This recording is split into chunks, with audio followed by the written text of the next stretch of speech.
যুক্তরাষ্ট্র, কানাডা ও মেক্সিকোর ১৬টি শহর জুড়ে শুরু হচ্ছে ৪৮ দলের বিশ্বকাপের উন্মাদনা। আর দুনিয়া দেখা এই ফুটবল আসরের উত্তাপ ছড়িয়ে পড়বে সোশ্যাল মিডিয়াতেও। এবার টিকটক থাকছে আসরের কেন্দ্রবিন্দুতে। বিশ্ব ফুটবলের নিয়ন্ত্রক সংস্থা ফিফা প্রথমবারের মতো টিকটককে রাখছে মিডিয়া পার্টনার হিসেবে, যা ডিজিটাল কন্টেন্টের দুনিয়ায় এক নতুন মাত্রা যোগ করতে যাচ্ছে।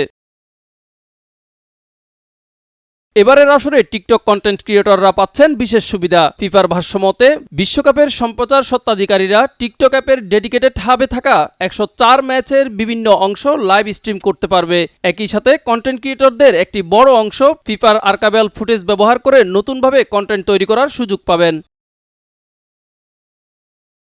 বিশ্বকাপে এবারের আসরে দর্শকরা পর্দার আড়াল ও মাঠের ভেতরের এমন সব দৃশ্য উপভোগ করবেন, যা আগে কখনো দেখা যায়নি। নির্বাচিত ভক্তদের জন্য টিকটক ইন অ্যাপে থাকছে custom sticker, filter, gamification feature.